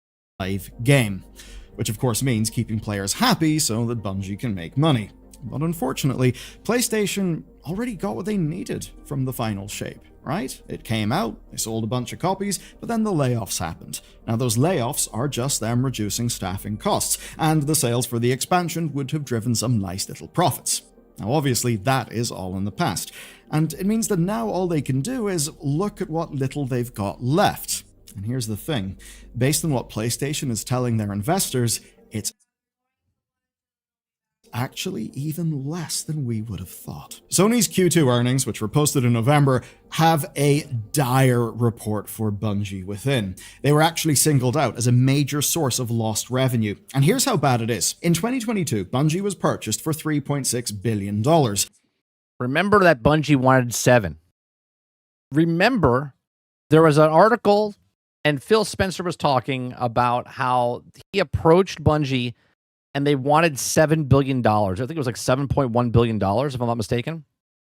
And he said that they're overpriced, right? And I talked about this a couple years ago, talking about how Bungie, basically they went around and looked at the comps. Like we talked about this as an analogy of looking at other houses in the area, right? And they looked at what Bungie had to offer, and they just had Destiny. That's all Bungie had was Destiny, right?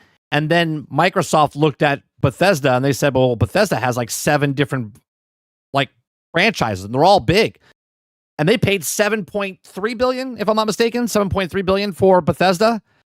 So they told them they were overpriced, and they're like, yeah, you're not going to get that. So they got screwed. Microsoft was actually going to purchase Bungie, which would have been hilarious, by the way. Okay, it would have been hilarious because they would have went back, and now Microsoft would own Destiny because they own Halo. Okay, I'm actually happy that this doesn't happen, right? And it went out this way. Now Sony got it for half price. Half price. This is a great deal for Sony. Okay. But then here you go. The same problem would have happened if Microsoft bought it or if Sony bought it. Bungie was hemorrhaging money. Left and right, they were hemorrhaging money. They didn't know what they were doing, and they didn't have a future where they wanted to go. As of November 2025, Sony is writing off at least some of that cost, to the tune of $31.5 billion. Regarding Destiny 2, partially due to the changes in competitive environment, the level of sales and user engagement have not reached the expectations we had at time of acquisition of Bungie.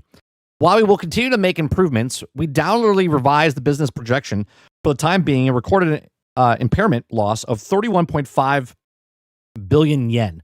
I don't know what that translates to, against the portion of assets of Bungie. Billion yen, which is 204 million US. Thank you for putting that out there. 204 million. There you go. USD, and about 6% of what they paid. So that's gone in just 3 years. And if you're wondering why, well, after 2 years of layoffs and staff being reassigned within PlayStation... Hold on. If you're wondering why, well, after... Due to rising cost of development and industry shift has well endured in economic conditions, we've become clear that we need to make substantial changes to our cost structure and focus development efforts entirely on Destiny and Marathon. That means beginning today... Oh, I reread that part. 2 years of layoffs and staff being reassigned. First, we're depending on integration with Sony Interactive Entertainment, working to integrate 155 of our roles, roughly 12% of Sony Entertainment over the next few quarters. Sony Entertainment also acted tirelessly with those identity roles of many of the people as also possible. Second, we're working with PlayStation Studios leadership to spin out one of our incubation projects from a new studio, PlayStation Studios, to continue promising development, which is Gummy Bears, right? I believe Gummy Bears is that one. Signed within PlayStation's broader business, plus how the games have actually... Today was the team's last day at Bungie, but not our last day working on Destiny and Marathon. Bungie Creative Studio is joining PlayStation Studio to build a foundation of a creative team that can support all PlayStation Live service games. As part of the move, I'm taking a new role as Senior Director of Creative PlayStation Studio, so the PlayStation and Bungie working together will be able to give a huge jumpstart on development of new games as the entire super competitive market. So basically, they folded Bungie and they made them and just help them out with other live service games. Imagine being the one-all, be-all of live service games when you first came out. Everybody wanted to be like Destiny.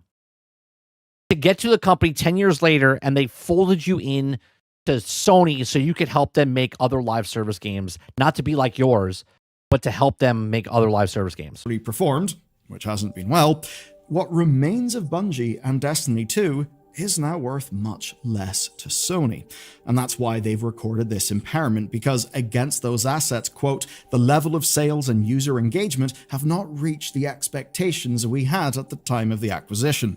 Now, they did try to downplay the cause here. The decision is framed as being, quote, partially due to changes in the competitive environment, changes in the actual studio itself. They were killing themselves within. They were poisoned within.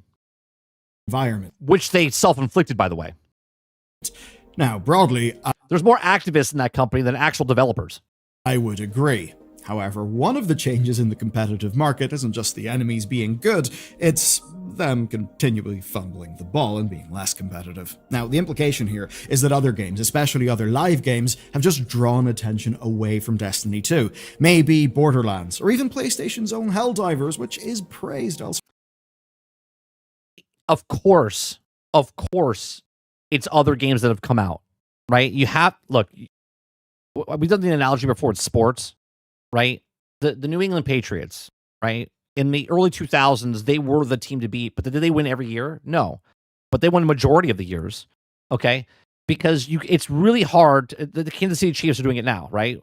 The Super Bowl after Super Bowl, always there, okay? It's super hard to be the best all the time, okay?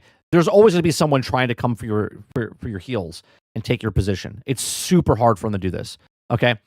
So, obviously, is there other games that have come out and taken the spot? Sure.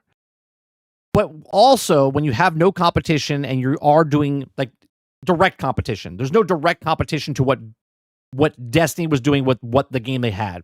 Warframe would be the closest one. But now there's so many other games like this, okay? And there's so many other things for people to do. If it's watching YouTube, if it's listening to podcasts, if it's playing other games, if it's watching Netflix, all that's competition. All that's competition for your time in your day. Where in the report. Now, it was a brief report, but following that, of course, there was the call, and the call went into more detail. A question from Nomura Securities tried to peel back what was actually left at Bungie, now that those assets have been written off, and whether much risk remained. Basically, they wanted to know if this was just the start of a series of write-downs. The CFO, Lin Tao, explained to them that this only relates. The impairment pertains to Destiny 2, which fell short of our expectations. At the time of the acquisition of Bungie, it was recorded that Bungie's intangible, and tangible fixed assets, goodwill, is evaluated at G&NS segment level. So there's also no impairment risk for goodwill at the moment. The remaining balance is fixed assets and still notable. To Destiny 2's performance and the assets they've already written down. They're not writing down goodwill against the company, which effectively would be the future profit they think they would have been able to make against the acquisition cost. But what they are doing is they're hedging their bets for investors. That is obviously a prudent thing because they can't guarantee that Marathon won't fail or that Destiny... That's sad, isn't it? Marathon was supposed to be a hit out of the park. Bungie could do no wrong. Now everything Bungie's doing, they're like, I don't know. I don't know if Marathon's going to be good. But they have to make it come out. It has to come out. They've invested so much money directly and indirectly to Bungie. People left Bungie, started another company. They got Concord. They paid a lot for Concord. They lost big time on Concord. They lost big so far on Bungie, okay, for Destiny 2. And now they have money invested into Marathon, which is still best on Bungie. They need something to happen here. They've lost a lot of money. As Mo says, hell of loss. You got Sony for $264 million for Bungie, $400 to $600 million on Concord, damn near $1 billion in losses in just 2 teams. 2 teams, 3 games. 2 will, continue to miss its expectations. The only thing that she was comfortable saying was that the rest of the games division shouldn't be overly hurt by any of the ongoing changes with Bungie. And the remaining balance fixed assets is still notable, and the upcoming release of Marathon and performance of Destiny 2 underperforms our current projections. Theoretically, additional impairment risk remains. That said, even such additional impairment occurs, we do not expect a significant impact on the overall GNS segment in terms of monetary scale. That's actually perhaps the cruelest part of this. Bungie's existence under PlayStation has actually gone so badly that Sony is not betting on their success anymore. Think about that. That Sony is not gambling on their success. They're timid. They got burned. And now they're sitting on a company that 5 years ago you would have bet to win the race. And now you don't even know if it's going to place.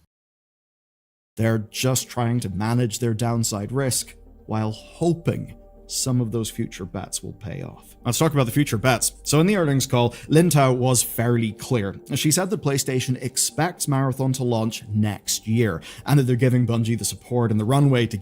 Remember, this game was supposed to come out in September. Now we don't know when it comes out next year, but when it comes out, I'm sure they'll announce it at the Game Awards. But when it does come out, is it going to be complete? Is it going to be complete? Because it was supposed to be complete in September, but the art stuff happened. So they had to scrub all that stuff, but then they went back to the drawing board, right? They went back to the drawing board for this game. Get the game launched in a way that doesn't immediately crash. They have, of course, learned a few lessons. So is there a goal? Is there a goal for Marathon to beat Concord? So 13 days is the new goal, minimum 13 days? In that regard. And to help it not crash and burn, a new playtest has been announced for December, and that's only one of several in recent months. Tao also told investors that the October test had 80,000 participants with gameplay and retention as the main focus. Now, there was an NDA in this, but reports and a few leaks actually suggest those numbers came back positive, and there was a lot of requests. Well, of course. Hold on. Let me rewind that for a second. Okay, development of Marathon's ongoing technical tests has conducted for 1 week from October 22nd to 28th, with approximately 80,000 participants focusing on gameplay retention as the main KPI. And we're also currently analyzing the results. It's still expected to be released during the fiscal year. It has already been factored into the current forecast, meaning it's coming out before March. Gameplay and retention as the main focus. Now, there was an NDA in this, but reports and a few leaks actually suggest those numbers came back positive, and there was a lot of requested features like proximity chat and missions being reworked. So effectively them actually responding to the alpha. So here's the problem. So now this game is trying to become what Arc Raiders is. And what I mean by that is they didn't have proximity chat, but because Arc Raiders has proximity chat, now they're trying to mimic what Arc Raiders, right? So now they're trying to piece together what made this game popular. Well, we got to put that in, right? What is this game doing? We got to put that in. The complaints. Of course, that being the alpha, that along with the art plagiarism stuff, basically led to them doing the big delay that they did. So, it is clear that Bungie are making this game with the same kind of player-driven focus that they're talking about with Destiny 2. Though at the risk of stating the blindingly obvious, a lot of that talk of player-driven focus has been wheeled out before, and it's not really as if Destiny 2 has been an uncontroversial game. And I should also say, there has been news on the whole art plagiarism thing, because as of this week, we've also heard that Anti-Real, who is the artist whose art was plagiarized by a Bungie employee and then fed into the game, has actually said that everything has been resolved, quote, to her satisfaction. We don't know details, so we can only assume the size of the payout she's received. Anyway, good that there's been... It was a copy of Marathon.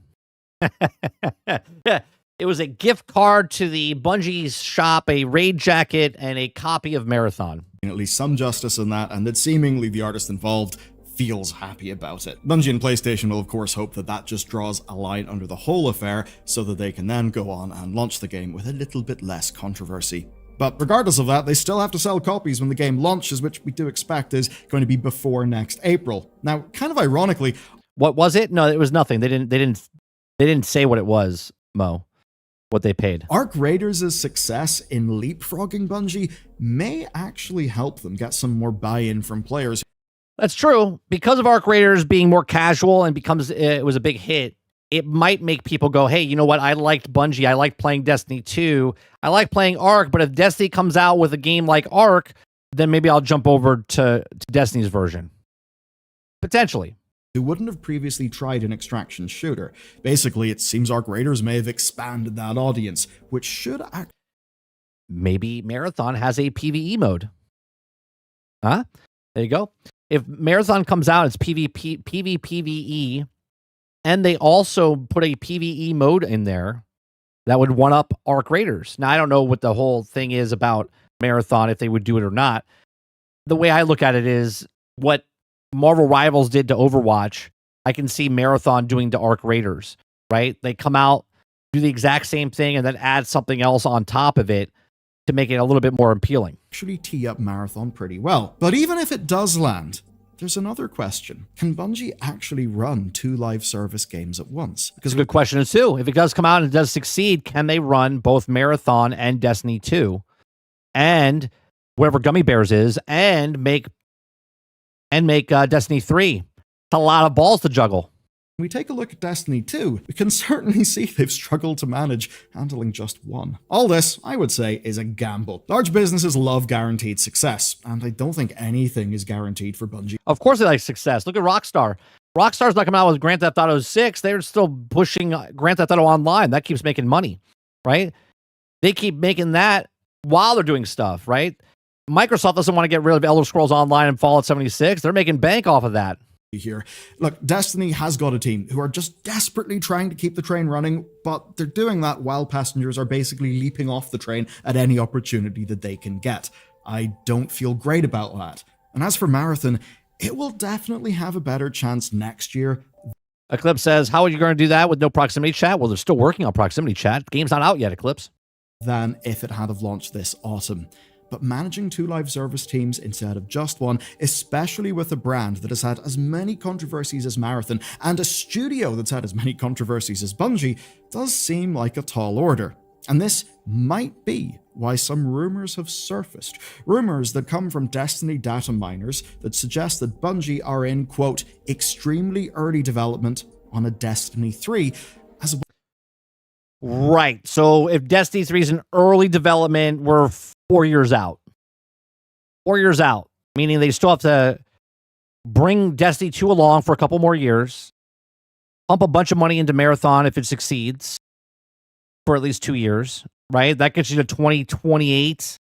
Maybe they announce Destiny 3 by 2029, 2030. Let's be honest, they made Destiny 1 in 18 months. 13 months? 13 months, wasn't it?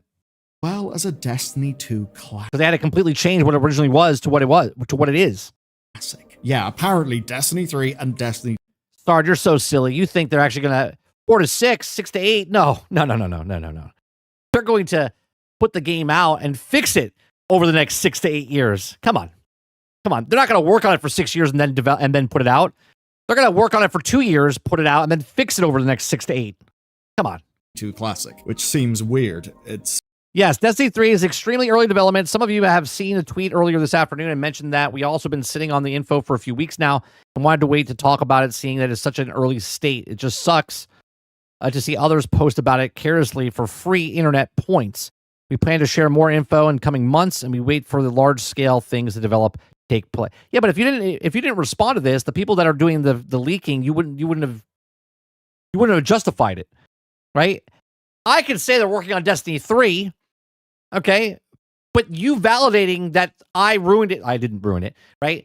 But you validating that, oh, well, someone's getting internet points. You just validated that is true. If you stayed quiet and didn't say you're working on Destiny 3, then no one would believe the person that said Destiny 3 is being worked on. As if now, 8 years in, they're basically back to square one. And for Destiny, well, when all you've got is a core audience, and Z says, what does early development mean? Discussing their story over lattes at Starbucks? No, they already have all the stuff made. Assets are going to be reused, right? Now they're starting to talk about it, but when they start making the game, Mr. Z, they already have, unless they're going on a new engine, which would be the Unreal Engine, then they would have to work more stuff into it. But if they already have the stuff that they're working with, they're going to use assets over again. They've only really ever cared about one thing.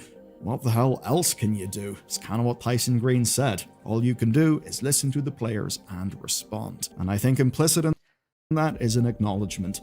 The best Destiny can do is stabilize and slowly grow. I think the days of Destiny being a cultural behemoth, the sort of thing that can sell humongous numbers of copies and get humongous player counts again, I think that is well and truly gone. It's basically maintenance and recuperation, but rammed full of Star Wars, so that you can buy something that you recognize. And on that note, you probably recognize Paradox as being a bit of a fun house of shit shows. Well, that's kind of continuing. If you want to learn all about that, watch this video next. There you go. So if you guys want to go support his channel, go check it out. The link's in the description down below. Billiard News. I like watching his stuff. Let's see what's happening on Twitter. Go see what's happening on Twitter if anything's happening over on X. I love how it says Twitter, but it's X. Whatever.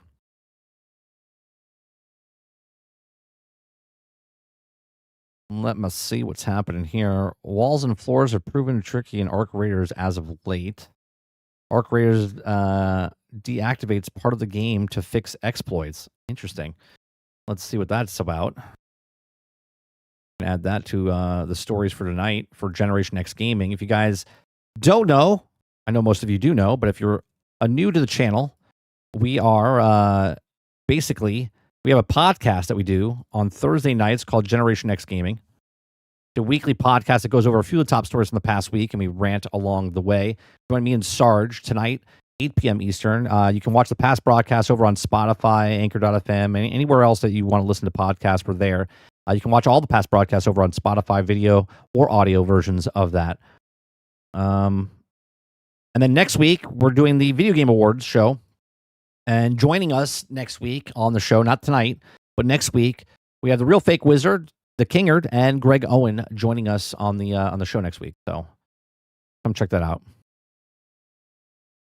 The PC game shows this afternoon. I will not be watching it live. I got to do something for my son at school, so I will not be watching that live. Helldivers movie director doesn't play games, and game boss says that's just fine. What do you guys think? What do you guys think about that?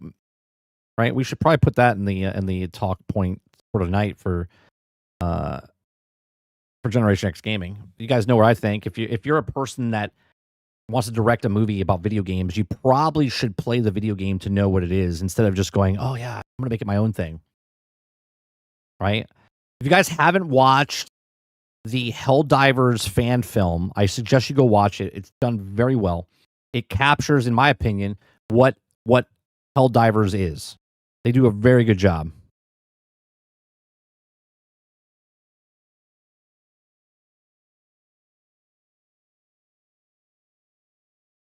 Let's see here. The top trending games of Google in 2025 per year in search are Arc Raiders #1, Battlefield 6, Strands, Split Fiction, Clair Obscur Expedition 33, Path of Exile, Grand Theft Auto 6, Pokemon Legends Z through A, Minecraft, and Roblox.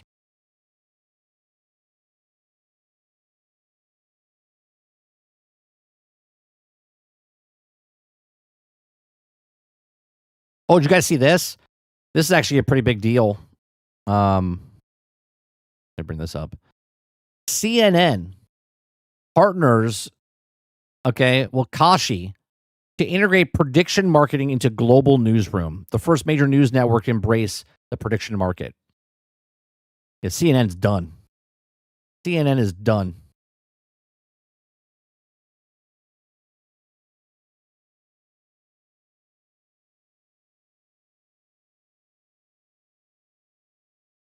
Let's see what else is going on here.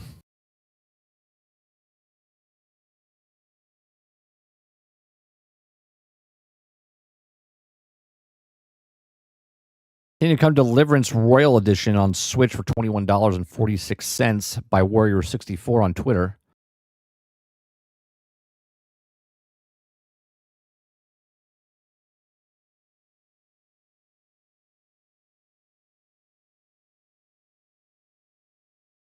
Let's see. What else is going on? Half-Life 3. Do you think Half-Life 3 will be announced this year? No. No, I do not.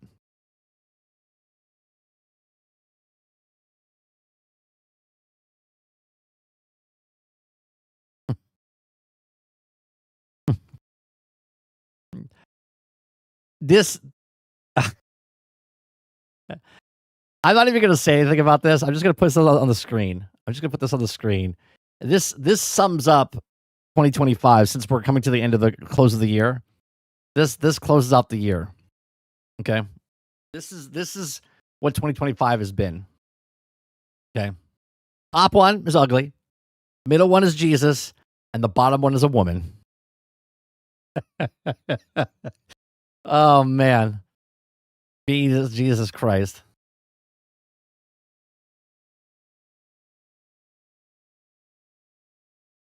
Meta reportedly plans to slash the Metaverse budget up to 30%. Up to 30%.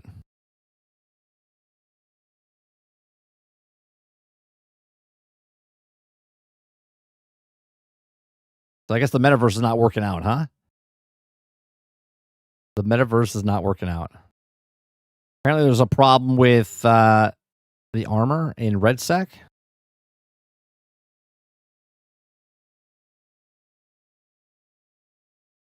Oh no, they're just talking about it. Okay.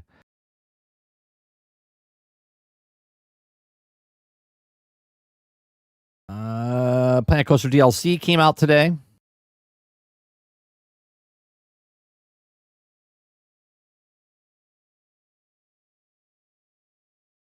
And that looks like it's it.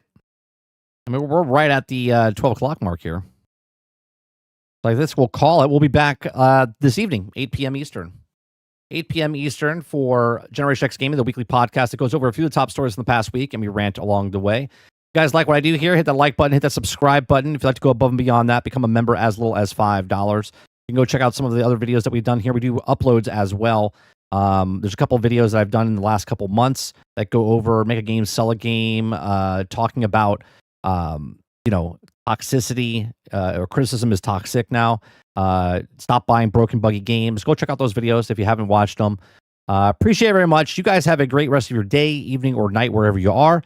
I'll be back, like I said, tonight at 8 p.m. Eastern over on this channel right here, 30 NSG, or if you're watching over on Twitch, over on 30 and Still Gaming over on Twitch. Appreciate it very much. You guys have a great rest of your day, and I'll see you guys on the next one. Peace.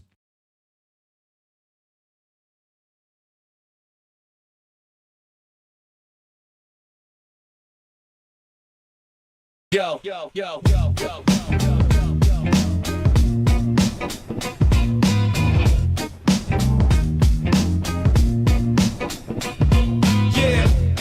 To be wars, now it's open doors. Gamers everywhere, no matter the store. Multi-platform rise, let's go.